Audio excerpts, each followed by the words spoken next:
तो नमस्कार। आज हम जो चर्चा करेंगे वो राजा दाहिर की चर्चा करेंगे। राजा दाहिर कौन थे और राजा दाहिर को किस तरह बुद्ध भिक्षुओं ने मरवाया। जो ये बुद्ध भिक्षु जो आज नए सो कॉल्ड बौद्ध बन जाते हैं, अपने नाम के आगे बौद्ध लिखते हैं, इनको ABCD नहीं आती इन बौद्धों को, और ये सिर्फ ब्राह्मणों को और हिंदुओं को गाली देने में लगे रहते हैं। इनके बनते हों या संते हों, सारे के सारे गाली देने में लगे हुए हैं। बौद्ध भिक्षुओं की वजह से किस तरह हिंदुस्तान में इस्लामिक आक्रमण सफल हुआ, इसके बारे में आज चर्चा करेंगे। तो इस विषय में राजा दाहिर की विवेचना और उसका जीवन चरित्र करना बहुत ही ज़रूरी हो जाता है कि किस तरह बौद्ध भिक्षुओं ने तीन नए नए स्रोत और चचनामा, जो कि राजा दाहिर के पिताजी थे, उनके बारे में, और किस तरह बौद्ध भिक्षुओं की जगह से हिंदू ब्राह्मण बेटियों का बलात्कार होने की कोशिश हुई अरब के खलीफा अब्दुल बिन हज्जाज द्वारा। ये सब हम बताएंगे आपको। तो आप देखिए, अब हम शुरू करते हैं बौद्ध भिक्षुओं की कहानी। ये देखिए, ये कहानी है इनके 712। आपको पता है मोहम्मद बिन कासिम में 712 वो साल है जब भारत पर अरबों का पहला आक्रमण हुआ। खलीफा के कमांडर मोहम्मद बिन कासिम ने यह हमला किया। उस वक्त सिंध पर राजा दाहिर का राज था, जिन्होंने 663 से लेकर 712 तक सिंध पर शासन किया। वो राजा चच के सबसे बड़े छोटे बेटे थे। राजा चच एक कश्मीरी ब्राह्मण था जो सिंध में जाकर बस गया था और ब्राह्मण वंश के आखिरी शासक थे। वे आखिरी कश्मीरी पंडित थे जिन्होंने सिंध पर शासन किया। कहा जाता है सदियों पहले कई कश्मीरी ब्राह्मण वंश सिंध में आकर बस गए थे, जो पढ़ा लिखा और राजनीति में गहरी पैठ रखने वाला तबका हुआ करता था। उस वक्त सिंध के राय घराने की 184 साल पुराने शासन की जगह राय शासी घराने, एक राजपूत घराना था, उसकी जगह इसलिए बने, मारा नहीं राजपूतों को, क्योंकि उनके कोई औलाद नहीं थी। तो लोगों ने इच्छा की कि ये बहादुर है, तो चच वंश पहला ब्राह्मण राजा बना। सिंध के इतिहास को बयां करने वाली किताब चचनामा, जो कि अरबियों ने लिखी है। राजा दाहिर की हुकूमत पश्चिम में मकरान, दक्षिण में अरब सागर और गुजरात, पूर्व में मौजूद मालवा का केंद्र और राजपूताना मालवा वही इंदौर वगैरह, और उत्तर में मुल्तान से लेकर दक्षिणी पंजाब तक फैली हुई थी। मगर राजा दाहिर को बड़ा धक्का जब लगा जब कासिम का साथ देने बौद्धों ने उसके साथ विश्वासघात किया। आज कश्मीर की कहानी की किस्त में जानते हैं राजा दाहिर और उनके साथ विश्वासघात और अपने पिता का बदला लेने वाले राजा दाहिर की बेटियों की कहानी। राजा चच की तरह राजा दाहिर बहुत पराक्रमी थे। राजा दाहिर से पहले इनके बड़े भाई ने हुकूमत की। जब वो मर गए 7 साल हुकूमत करने के बाद, फिर इनका नंबर आया। राजा चच की तरह राजा दाहिर बहुत पराक्रमी थे। उन्होंने भी मुस्लिम आक्रमणकारी के दांत खट्टे कर दिए। चचनामा के अनुसार, चचनामा जो किताब है जो अरबियों ने लिखी है, हर एक सच्ची सिंधी को राजा दाहिर के कारनामे पर फख्र होना चाहिए, क्योंकि वो सिंध के लिए सिर कलम करने वालों में सबसे आगे थे। उसके बाद सिंध 340 वर्षों तक दूसरों का गुलाम रहा, जब तक सिंध के सोमारा घराने ने हुकूमत हालित नहीं कर ली। दाहिर को राजा दाहिर के सत्ता पर काबिज होने से उनके भाई चंद्रसेन राजा थे। उनके भाई पहले थे। चंद्रसेन बौद्ध समर्थक थे, मगर दाहिर ने आते ही बौद्ध धर्म को उतनी तवज्जो नहीं दी। बौद्ध समर्थक थे इनके भाई। अब ये कहते हैं कि राजा दाहिर बौद्ध धर्म के खिलाफ था, तो इनके भाई तो राजा थे, इनके भाई 7 साल तक, फिर ये बौद्ध समर्थक क्यों नहीं हुए? एक्चुअल में हिंदू और बौद्धों में कोई अंतर ही नहीं था, और वैसे भी बौद्ध कोई धर्म तो है नहीं, ये तो कम्युनिटी और आइडियोलॉजी है जो भगवान बुद्ध ने चलाई। क्योंकि सिंध और कश्मीर में सेव मत फल फूल रहा था। चचनामा के अनुसार राजा दाहिर से नाराज होकर बौद्ध भिक्षुओं ने मोहम्मद बिन कासिम के हमले के वक्त उसके सैनिकों का निरानकोट और सिविस्तान में जमकर स्वागत किया। ये बौद्ध थे जिसकी वजह से इस्लामिक शासन भारत में आया, और पैसों से मदद की। साथ ही बौद्धों ने राजा दाहिर के महल पर के राज भी कासिम को बताई। हकीकत यह है कि राजा दाहिर के 2 गवर्नर बौद्ध थे। अगर राजा दाहिर बुद्धों के खिलाफ, बुद्धिस्ट के खिलाफ होता तो 2 गवर्नर क्यों बनाता? चचनामा को फतेहनामा सिंध और तारिक अल हिंद व सिंध भी कहा जाता है। और सबसे जो ऑथेंटिक किताब है GM सैयद, जो एक मुसलमान बन गए थे, उन्होंने जो लिखा है और वो बहुत ही शानदार सटीक लिखा है। राजा दाहिर के ज़माने में तब बगदाद से लेकर सीरिया, तब के पर्सिया यानी ईरान से लेकर पूरे अरब पर खलीफा का राज चलता था। दूसरे खलीफा उमैद वंश के खलीफा वलीद बिन अब्दुल मलिक के ज़माने में बगदाद के जो सबसे बेहतर गवर्नर हज्जाज बिन यूसुफ का शासन था। उस वक्त खलीफा और हज्जाज दूर दूर से सुंदर औरतों को अपने हरम का हिस्सा बनाया करते थे। अरब के कुछ इतिहासकारों के अनुसार सुंदर औरतों की वजह से अरब के लोग उसे जवाहरातों का द्वीप कहते थे।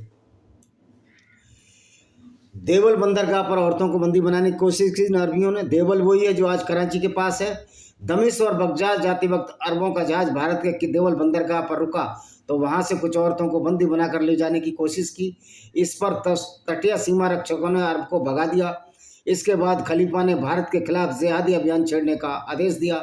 इतिहासकार एच.एम. इलियट के अनुसार इन क्रूर धर्मांधी अरबों ने अपनी पूरी जिंदगी लंपटपूर्ण विलासिता और कामुकता में बिता दी। इसे पूरा करने के लिए उन्होंने धर्म का सहारा लिया। ये धर्म नहीं है, सबसे बड़ा धर्म है इस्लाम, सबसे बड़ा धर्म है इस्लाम, सबसे बड़ी गुंडागर्दी है मानवता के खिलाफ। अपने खलीफा के आदेश का पालन करते हुए हज्जाज ने अरब सैनिकों की एक टुकड़ी सईद और मुज्जा के नेतृत्व में हमले के लिए भारत भेजी। हालांकि राजा दाहिर ने इन्हें मकरान में मार गिराया। इसके बाद एक टुकड़ी और भेजी गई जो मारे गए। इसके बाद हज्जाज ने एक बर्बर आतताई कमांडर मोहम्मद बिन कासिम को राजा दाहिर का सिर कलम करने के लिए भेजा। और ये 16 साल का था, 17 साल का था, ऐसा कोई ऑथेंटिक परिणाम नहीं है। ऐसा कहा जाता है कि 27-28 साल का था जो वो यहाँ आया था। रिश्ते में मोहम्मद बिन कासिम खलीफा का दामाद और प्रिय भतीजा था। कासिम ने अपनी ताकत से दाहिर पर आक्रमण किया मगर दाहिर के सैनिकों ने उन्हें धूल चटा दी। एक इतिहासकार मुमताज पठान तारीख सिंध में लिखते हैं कि राजा दाहिर इंसाफ पसंद थे। उनके राज में 3 तरह की अदालतें चला करती थी जिन्हें कौलास, सरपनास और गनास कहा जाता था। छोटी अदालत कौलास, सरपनास और गनास जो राजा खुद फैसले करता था। बड़े और आपराधिक मुकदमे राजा के पास जाते थे जो आज के सुप्रीम कोर्ट की तरह थे। चाचनामा के अनुसार, जो अरबियों ने लिखा, अनुसार मोहम्मद बिन कासिम को जब कामयाबी नहीं मिली तो उसने धोखे से कुछ सैनिकों को रात के समय औरतों के भेष में स्थानीय औरतों के झुंड में दाहिर सेना के पास भेजा। रोती बिलखती आवाज़ों की वजह से राजा दाहिर उनकी मदद के लिए बाहर आ गए। उसी वक्त पहले से घात लगाकर बैठे कासिम और उसके सैनिकों ने दाहिर पर तलवार और भालों से हमला बोल दिया। दाहिर ने अपनी तलवार के दम पर काफ़ी देर दुश्मनों का मुकाबला किया मगर दुश्मन इतने ज़्यादा थे कि उनकी तलवार टूट गई। इसी बीच दुश्मनों ने दाहिर के शरीर में भाले घुसेड़ दिए। कहते हैं कि दाहिर भाला निकाल कर आखिरी दम तक लड़ते रहे। कहा जाता है कि हज्जाज ने कासिम को संदेश भेजा, काफिरों को जरा भी मौका मत देना, तुरंत उनके सिर कलम कर देना। जब मोहम्मद बिन कासिम ने सिंध की राजधानी अलौर, जिसको कि अरोड़ भी कहते हैं, जहाँ से निकले हुए लोग अपने आप को अरोड़ा कहते हैं, तो राजा दाहिर की पत्नी मैना देवी ने रावर किले के भीतर से कासिम के सैनिकों के साथ लड़ी। जब वो कासिम से हार गई तो उन्होंने किले की औरतों के साथ जौहर कर लिया। राजा दाहिर की दूसरी पत्नी रानी बाई ने ब्राह्मणाबाद के किले से अपने पुत्र जयसिम्हा के साथ कासिम की सेना से जमकर मुकाबला किया। आखिरकार वो भी मारी गई। चचरामा के अनुसार राजा दाहिर की दोनों बेटियां सूर्य देवी और परिमल देवी ने लड़ाई के दौरान सैनिकों की देखभाल करने में जुट गई थी। जब माँ और भाई मारे गए तो इन बेटियों ने मौका संभाल लिया। कासिम की इस लड़ाई में 6 महीने बीत गए। तब कासिम ने फसलें जला दी, तालाबों झीलों में जहर घोल दिया। इसी बीच कुछ गद्दारों की वजह से उस किले का फाटक खोल दिया जहां पर दाहिर की दोनों बेटियां लड़ाई लड़ रही थी। और ये गद्दार थे बहुत बिच्छू। 15,000 लोग मारे गए और दाहिर की दोनों बेटियों को बंदी बनाकर खलीफा के पास भेज दिया गया। इतिहासकार एलियट के अनुसार सोना, चांदी और हीरे जवाहरात के साथ जब दोनों बेटियां उस वक्त दमिश्क, जो सीरिया की राजधानी आज में रह रहे खलीफा बिन अब्दुल मलिक के पास पहुंची, उन्हें 2-3 दिन आराम करने के बाद खलीफा ने हरम में पेश होने के लिए कहा। जब वो आई तो खलीफा ने दुबे-असी से कहा, इनमें कौन बड़ी है कौन छोटी। बड़ी को अपने पास रखकर खलीफा छोटी को वापस हरम में भेज दिया। चचनामा के अनुसार राजा दाहिर की 2 बेटियां सूर्य देवी, परमल देवी ने लड़ाई के दौरान सैनिकों की देखभाल करने में जुट गई थी। और उसके बाद उनकी बेटियों ने कहा क्या किया। देखिए, इनकी बेटी ने, बड़ी बेटी सूर्या देवी ने जैसे ही अपना नकाब हटाया, खलीफा उनकी खूबसूरती देखकर दंग रह गए। काम में अंधे खलीफा ने सूर्या को जब अपनी ओर खींचने की कोशिश की तो सूर्या ने कहा, बादशाह सलामत, मैं आपके काबिल नहीं, क्योंकि आपके सेवला सलार कासिम ने हमें 3 दिन तक अपने पास रखा और उसके बाद आपकी खिदमत के लिए भेजा है। क्या यही आपका दस्तूर है? वैसे ये जायज़ तो नहीं है। सूर्या का तीर निशाने पर लगा और वह आग बबूला हो उठा। इलियट के अनुसार, जो इतिहासकार हैं ब्रिटिश, सूर्य की बात सुनकर खलीफा वलीद ने फौरन अपने दूसरे कमांडरों से कहा वह कासिम की खाल में भूसा भर कर ले आए। इसके बाद उस हुक्म की तामील हुई और कासिम को मरे ऊँट की चमड़ी में सिला गया और कासिम को खलीफा के सामने एक संदूक में पेश किया गया और तब दोनों बहनों को उसने दिखाते हुए कहा, देखो मैंने कासिम को क्या सजा दी, क्योंकि वो मर चुका था। तब दोनों बेटियों ने कहा, आपका दिमाग एकदम खाली है, हमने अपने पिता की मौत का बदला लिया है, हमने औरतों से दुष्कर्म करने वाले और मंदिरों को नष्ट करने वालों को सजा दिलाने के लिए आपसे झूठ बोला था। यह सुनकर खलीफा सन्न रह गया। खलीफा ने दोनों लड़कियों को सरेआम दमिश्क की सड़कों पर घोड़े बांधकर घसीटवाया, जिससे दोनों की मौत हो गई। हालांकि इसके कुछ समय बाद खलीफा को भी इतना गहरा आघात लगा, कुछ समय बाद वो मर गया। कुछ इतिहासकारों का मानना है कि चचनामा 1216 में अरब सैलानी अली कॉफी ने लिखी थी, जिसने अरब हमले के बाद लोगों से सुनी सुनाई बातों को शामिल कर लिया। हालांकि ब्रिटिश इतिहासकार ने इसे सही माना है। अब दूसरा इनका देखिए क्या है, दूसरा क्या कहता है, देखिए इनका दूसरा भी हम उल्लेख बताएंगे। अब दूसरी किताब क्या कहती है, पहले राजा दाहिर, फिर उसके बाद के अलाफी कौन था और किस तरह से ये जो बौद्ध भिक्षुओं की वजह से भारत में इस्लाम आया। जो ये बौद्ध भिक्षु बड़े अच्छे बनते हैं, आज जो दलित हैं जो बौद्ध बन गए, वो मीम और भीम का समीकरण चला रहे हैं। चंद्रशेखर या मुसलमान और भीम, ओ भैया भीम के मानने वालों, तुम्हारी भी औकात वही है इस्लाम में और कुरान में जो और दूसरे हिंदुओं के तुम पोटी जितने गंदे नजस और नीच हो कुरान के हिसाब से, वहाँ तुम कुछ नहीं बोलोगे। यहाँ तो SC ST एक्ट लगा दोगे अगर तुम्हें कोई नीच बोल देता है, लेकिन इस्लाम सरेआम नीच बोल रहा है, उसमें आप कुछ नहीं बोल रहे। ये आपकी कायरता है, तुम कायर ही रहोगे। इस तरह के लोग जो दोगले लोग होते हैं हमेशा कायर ही रहते हैं। वर्तमान में सिंध के राजा दाहिर, पंजाब के महाराणा रणजीत सिंह और सिंधु घाटी की सफलता के बारे में पाकिस्तान में जोर जोर से चर्चाएं चल रही हैं। अब तो पाकिस्तानी भी मानते हैं कि राजा दाहिर हमारा हीरो है। भारत में इसको लेकर कुछ जगहों पर चर्चा है। पाकिस्तान का ये वर्ग मानता है कि पाकिस्तान के बच्चों को उनके देश के असल इतिहास से काट दिया गया है। ऐसे में अब कुछ लोग अपने देश का प्राचीन और मध्ययुगीन इतिहास खंगालने लगे हैं। इस दरमियान राजा दाहिर की चर्चा आए दिन होती है। आओ जानते हैं कौन है। वैसे तो मैंने बता दिया है, पर ये दूसरे लेख के अनुसार बताता हूँ मैं। दाहिर सन 679 में सिंध के राजा बने। कुछ इतिहासकारों के अनुसार उसका शासनकाल 695 से 712 ईस्वी पूर्व के बीच रहा। कहते ईस्वी पूर्व नहीं भैया, ईस्वी में, ये गलत लिखे हैं। कहते हैं कि सिंधु देश पर राजपूत वंश के राजा राय साहसी का राज्य था। राय साहसी का कोई उत्तराधिकारी नहीं था। उन्होंने अपने प्रधानमंत्री कसीम रहमान चच को अपना राज्य सौंपा, जो कि राजा दाहिर के पिता थे। राज दरबारियों एवं रानी सोहंदी की इच्छा पर राजा चच ने रानी सोहंदी से विवाह किया। राजा दाहिर चच के पुत्र थे। राजा चच की मृत्यु के बाद उनके शासन उनके भाई चंद्र ने संभाला, जो कि उनके राज्य में प्रधानमंत्री थे। राजा चंद्र ने 7 वर्ष तक सिंध पर राज किया। इसके बाद जब उनकी मौत हो गई तो उनकी राज्य की बागडोर महाराजा दाहिर के हाथ में आ गई। राजा दाहिर के संबंध में सभी इतिहासकारों का दृष्टिकोण अलग है। कई विद्वान मानते हैं कि चचनामा में जो उनके संबंध में लिखा गया है वो तथ्यों से परे है, क्योंकि चचनामा सन 1216 में अरबी सैलानी अली कॉफी ने लिखी थी। इसमें अरब जगत की प्रतिष्ठा का ध्यान रखा गया। दूसरी ओर मुमताज पठान ने तारीख सिंध में राजा दाहिर के संबंध में लिखा है। GM सैयद एक खास लेखक हैं की लिखी सिंध के सूरमा नामक पुस्तक में भी इसका उल्लेख मिलता है। इसी तरह सिंधियाना इंसाइक्लोपीडिया भी है जिसमें राजा दाहिर का उल्लेख मिला है। परंतु राजा दाहिर के संबंध में जो भारतीय इतिहास और जो सिंधियों द्वारा इतिहास लिखा उसे पढ़ना जरूरी है। कहते हैं खलीफाओं के ईरान और फिर अफगानिस्तान पर कब्जा करने के बाद वहाँ की हिंदू, पारसी और बौद्ध जनता को इस्लाम अपनाने में मजबूर करने के बाद अरबों ने भारत के बलूच सिंध की ओर रुख किया।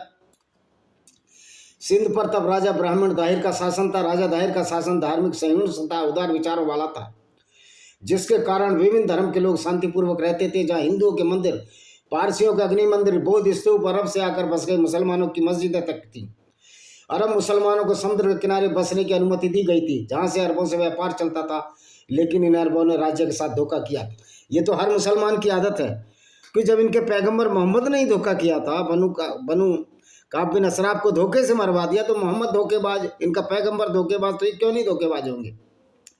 इसलिए जो इस्लाम पर विश्वास रखता है उस मुसलमान पर विश्वास करने का कोई औचित्य नहीं है, क्योंकि जब इनका पैगंबर ही धोखेबाज था, औरतों को बेचने वाला था, औरतों से बलात्कार करता और करवाता था, फिर ऐसे पैगंबर के मानने वालों के साथ तो विश्वास करना ही नहीं है।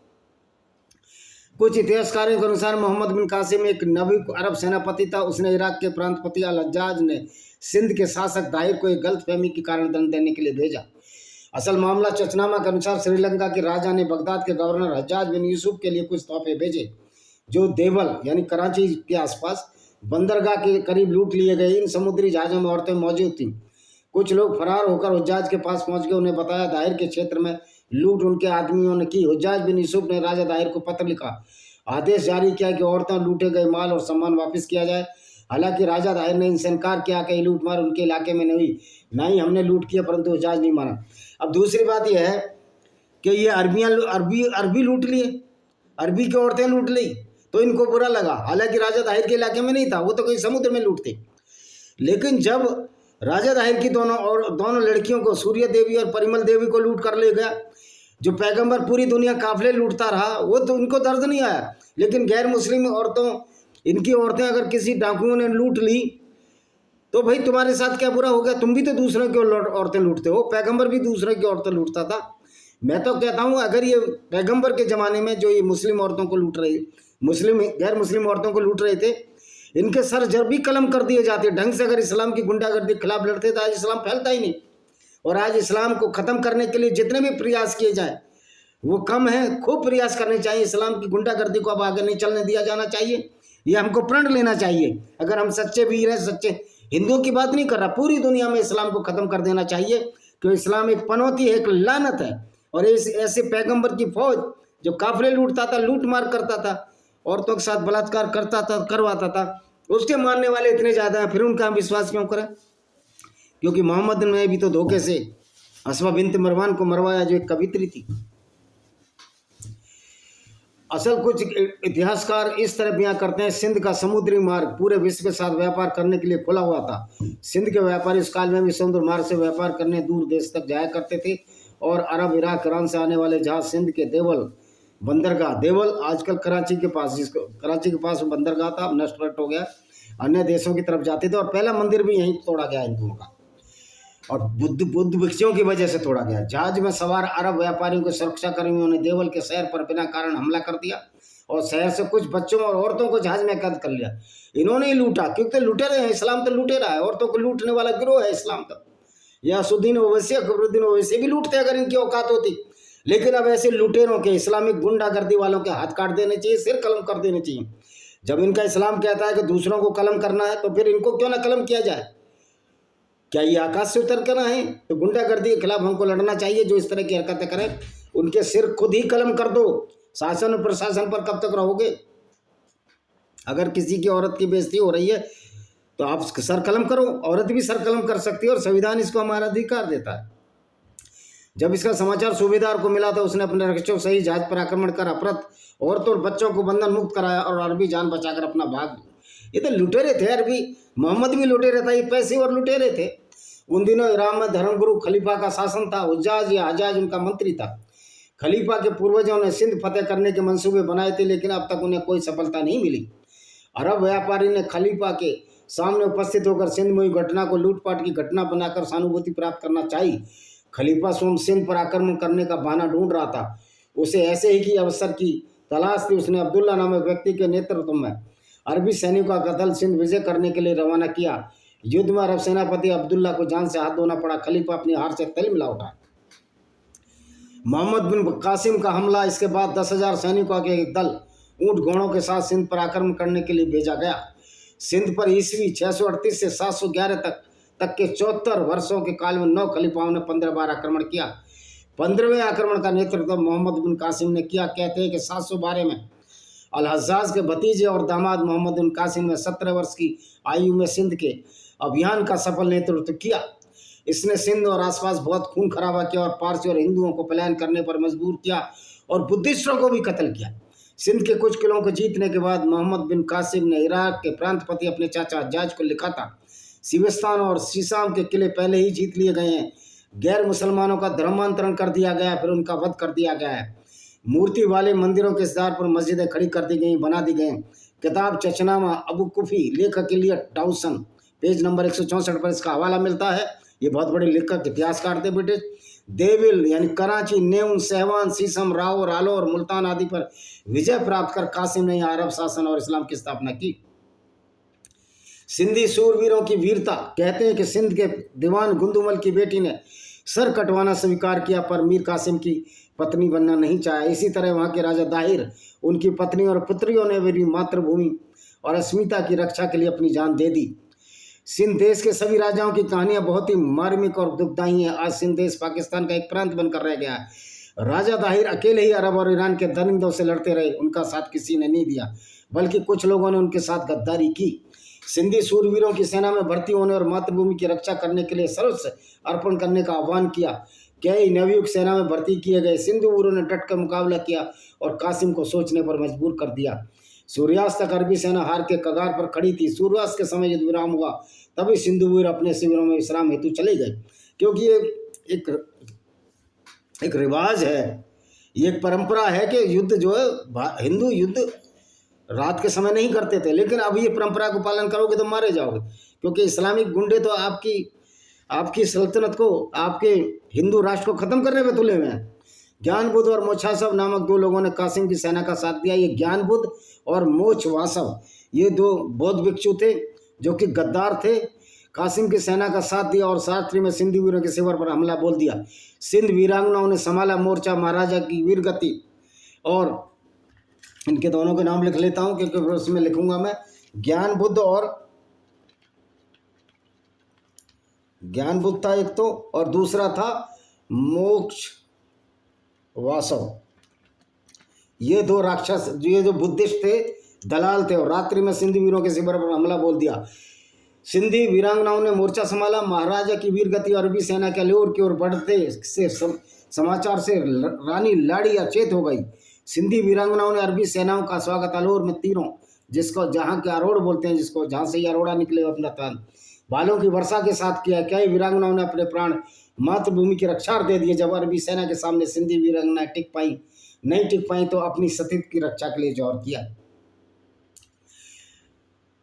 बच गई दोनों राजकुमारियां सूर्य देवी और परिमल ने युद्ध क्षेत्र में घायलों की सेवा की। तभी उन्हें दुश्मनों ने पकड़कर कैद कर लिया। सेना नायक मोहम्मद बिन कासिम ने अपनी जीत की खुशी में दोनों राजकन्याओं को भेंट के रूप में खलीफा के पास भेज दिया। खलीफा दोनों राजकुमारी की खूबसूरत पर मोहित हो गया और दोनों कन्याओं को अपने जनान खाने में शामिल करने का हुक्म दिया। लेकिन राजकुमारियों ने अपनी चतुराई से कासिम को सजा दिलाई। लेकिन जब राजकुमारियों के इस धोखे का पता लगा तो खलीफा ने दोनों को कत्ल करने का आदेश दिया। तभी दोनों राजकुमारियों ने खंजर निकाला और अपने पेट में घोंप लिया, और उसके बाद इनको मरी लड़कियों को घोड़े से मारा गया। उस पर घसीट कर इस तरह राज परिवार की सभी महिलाओं ने अपना बलिदान दे दिया। इसका एक तीसरा और सिर होता है, उसको भी बता देते हैं हम। किस तरह से मुसलमानों ने गद्दारी तो करते ही हैं, उनके तो सब खून में गद्दारी है, लेकिन बौद्ध भिक्षुओं के भी खून में गद्दारी थी। दो भिक्षुओं का मैं नाम लिखूंगा अपने टाइटल में और बताऊंगा कि किस तरह। तो देखिए, राजा दाहिर ने किसको शरण दी थी? 20 जून, ये कब मरे थे राजा दाहिर साहब जी? राजा दाहिर के 20 जून पर विशेष सिंध के राजा दाहिर जब जीवित रहे तब तक आक्रमण का सामना किया और युद्ध के दौरान इन्होंने अपने प्राण तिरगाए। तो 20 जून जो है, 20 जून 712 को दाहिर अपने दो पुत्रियों जयसिंह और घरसिया अनेक जनों के साथ युद्ध करने आए। युद्ध के अंतिम समय नफ्ता आग को गोला फेंकने के असर की चोट से घायल हो गए और इस अवस्था में लड़ते चले गए और वीर गति को प्राप्त हुए। तो देखिए, सिंध की आज़ादी के 32 वर्षों तक जेल में रहे। सिंध की आज़ादी के लिए GM सैयद ने राजा दाहिर को सिंध का हीरो कहा है। 1990 में उन्होंने कहा था, मैं 43 वर्ष से पाकिस्तानी हूँ, 900 वर्ष से मुसलमान, लेकिन सिंधी तो मैं 5000 वर्ष से हूँ। दाहिर मेरे पूर्वज थे और मोहम्मद बिन कासिम लुटेरा था। इस्लाम के संस्थापक पैगंबर मोहम्मद की मृत्यु 622 के बाद उनके उत्तराधिकारी के खलीफाओं ने इस्लाम के नाम पर मध्य एशिया के इराक, उत्तरी अफ्रीका आदि देशों को रोक डाला और उनका पूरी तरह से इस्लामीकरण कर दिया। 636 ईस्वी से 710 तक के दौरान अरबों ने सिंध या उसके अधीन प्रदेशों पर 12 छोटे मोटे आक्रमण किए, जिनका सिंध के बूरों ने मुंह तोड़ जवाब दिया। इन संघर्ष में अरबों के कई सिपहसालार, सरदार और सैनिक भारतीय तलवारों की भेंट चढ़ गए। उस समय सिंध पर चच राय नाम के ब्राह्मण राजा शासन कर रहे थे, जो बहुत वीर साहसी और कुशल प्रशासक थे, और इन्हीं के बेटे थे राजा दाहिर। राजा दाहिर उसी वीर चचराय के पुत्र थे जो कश्मीरी ब्राह्मण थे। 672 में चचराय का देहांत हो गया। इसके बाद उनके छोटे भाई चंद्र सिंध के शासक बने। 8 वर्ष बाद उनकी भी मृत्यु होने के पास राजा दाहिर बने। दाहिर ने अपने पिता के राज्य को अच्छी तरह संभाला और उनके राज्य में प्रजा बहुत खुशहाल थी। प्रदेश धन धान्य से समर्थ था। राजा दाहिर की राजधानी अरोड़ थी। यह बहुत सुंदर समृद्ध शहर था। इसी अलोर या अरोड़ के निवासी कालांतर में सिंध, पंजाब और राजस्थान में फैल गए और अरोड़ा कहलाए। छठे खलीफा वलीद के समय, जो कि 705 से 715 में के समय इराक का गवर्नर हज्जाज नाम का एक क्रूर व्यक्ति था। उसने दाहिर के राज्य पर 4 बार आक्रमण किया। चारों बार उसकी मुखानी पड़ी। उसके सेनापति सैद, मंजा, उबदैल्ला और बुजेल आदि इन हमलों के दौरान मारे गए। हज्जाज ने 5वीं बार सिद्ध की पर आक्रमण की अनुमति वलीद खलीफा से मांगी। अरबों की लगातार हुई हार और जनदानी के कारण वलीद और आक्रमण करना नहीं चाहता था, परंतु हज्जाज के बहुत आग्रह करने पर उसे इस शर्त पर अनुमति दे दी कि युद्ध में होने वाले खर्च की दुगनी राशि राजकोष में जमा कराएगा। 75 वर्ष तक अरब के खलीफाओं ने 14 बार सिंध पर आक्रमण किए। इन आक्रमणों में उनके जनधन की बहुत बड़ी कीमत चुकानी पड़ी। 15वीं में आज हज्जाज ने अपने भतीजे और दामाद 17 वर्ष के मोहम्मद बिन कासिम को आक्रमण हेतु तैयार किया। कासिम के नेतृत्व में एक बड़ी सेना सिराज से रवाना हुई।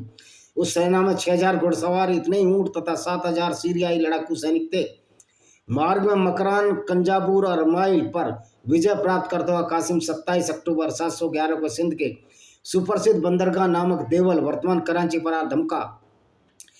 7 दिन तक उसने नगर का घेरा टाला पर उसे सफलता नहीं मिली। देवल परकोटे से एक विशाल मंदिर था। उसके गुंबद पर एक केसरिया पताका ध्वज लहरा रही थी। यह पताका देवल के सैनिकों और नागरिकों की प्रेरक शक्ति थी। दुर्भाग्यवश मंदिर के ही एक पुजारी ने यह रहस्य कासिम को जाकर बताया।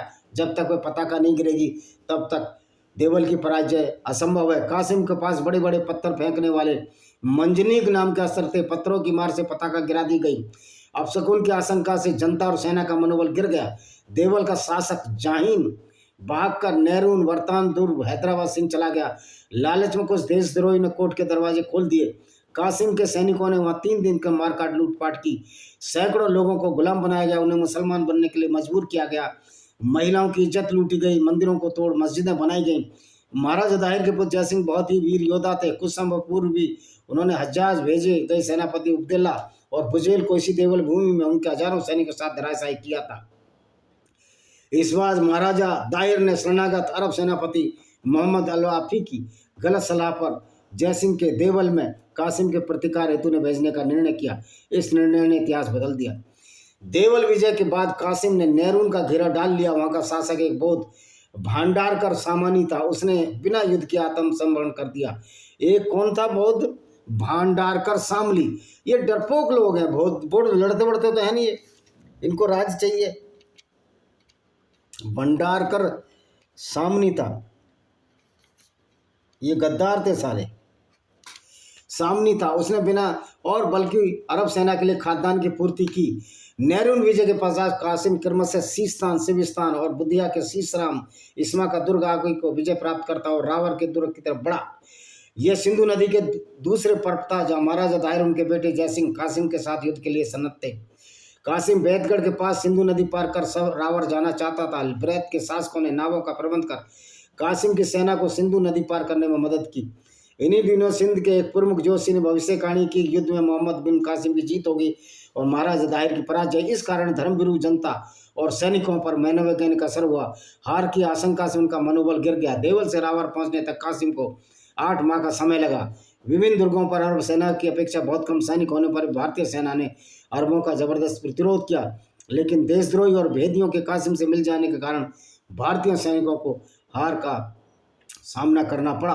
कासिम की सेना ने जीतुर नामक स्थान पर अपना पड़ाव डाल दिया। महाराज दाहिर ने रावर के किले से निकल कासिम के पड़ाव से 1 कोस की दूरी पर अपना डेरा डाला।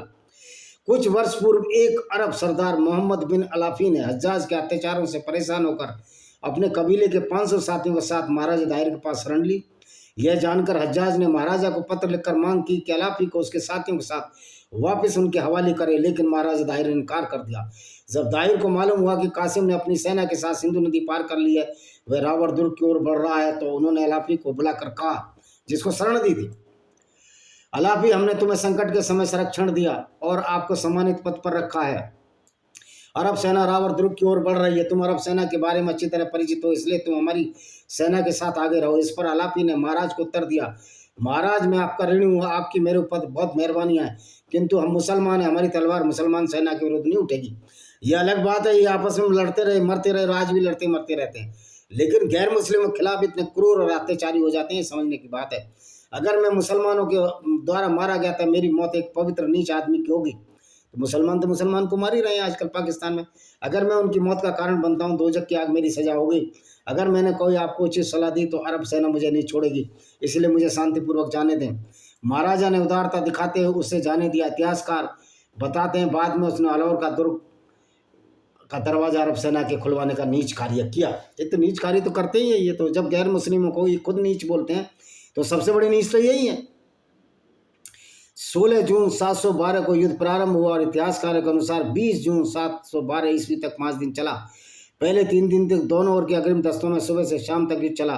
चौथे दिन महाराजा दाहिर 5000 सैनिकों और हाथियों के साथ युद्ध स्थल पर आए, अरबों को पीछे धकेल दिया। 5वें दिन अर्थात 20 जून को दाहिर अपने 2 पुत्रों जय सिंह और घरसिया और अनेक स्टेशनों के साथ युद्ध करने आए।